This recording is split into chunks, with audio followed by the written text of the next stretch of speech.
Hi folks. This one is talking about a little bit about war, because I watched a program recently. The one, the Jackal. The Jackal. Good program, actually, not bad.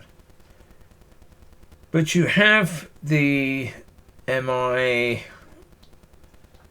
I think it is, who are trying to hunt the Jackal down. And to do that, they arrest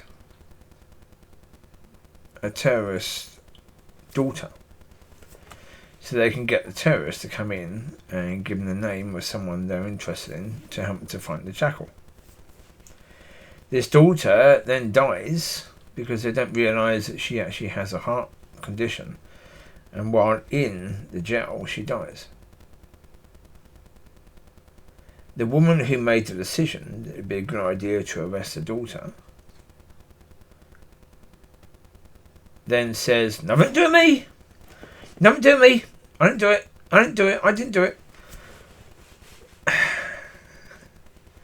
And later, in another episode, she's explained to her daughter how she's never done bad things. Everything she does is good.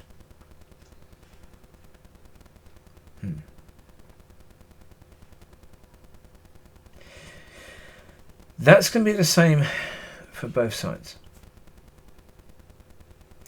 It's always been the same for both sides.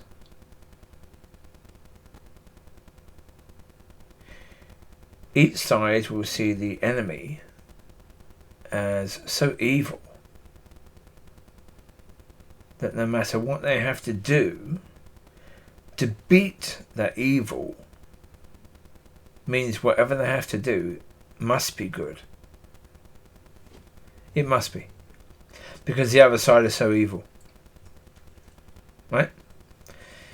Isn't that the way that the Hamas people felt when they went into Israel last October? That's what they believed. That the other side is so evil. We want them to leave our land, so therefore, yes, if we kill their children in front of them, if we video this, that if they capture us or whatever, they've got the video of us doing this. They know the lengths that we will go to. If it gets them out, it's worth doing. Now, of course, none of that is worth doing. Seriously, none of that is worth doing. I don't know what the answer is in that situation in the Middle East. Certainly from a Palestinian point of view, I wouldn't know what they need to do to win. I don't know if they can win. And so therefore, I'm sure right now, if the Palestinians as a whole all turn to God, actually to God, not to the Muslim version of God, but actually to God, and were trusting Him and wanted to be led by Him, they could win this. Of course, they could, but I don't know how. But as I say, this has been the same. The whole idea that whatever you do is justified because your enemy is so evil. In the First World War, in the Second World War, in the Gulf Wars, you had the American soldiers, didn't you? Torturing Arab prisoners in various ways, humiliating them in various ways.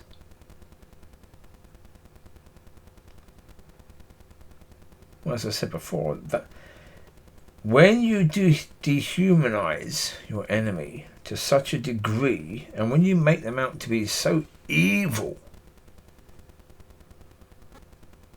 do not be surprised if your soldiers tend to act out of order towards his people. Of course that's what they're going to do. Yes.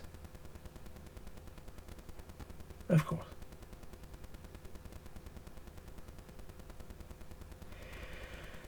Yeah.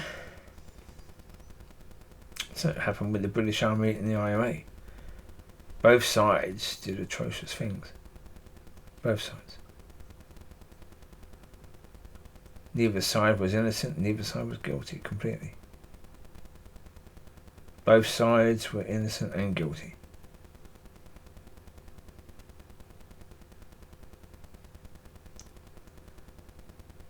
But of course, if you suffer only at the hands of one of the sides, then of course you would be back in the other side, wouldn't you? You would be one who is saying the other side must therefore be the good side. The side that you're suffering from must therefore be the evil side. When the reality is, yeah, it's never as simple as that.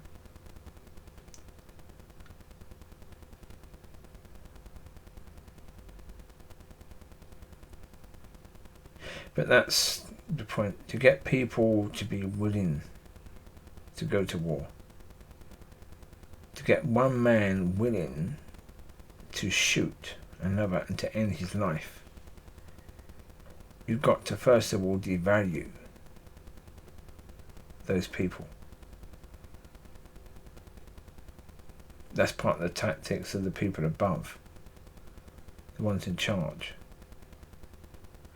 Because they know that if you say to your soldiers, these are just soldiers like you, they're just people doing as they're told, just obeying orders. They don't hate you, they're just doing their job.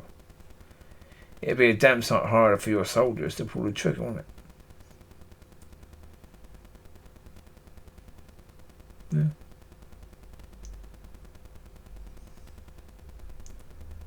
So,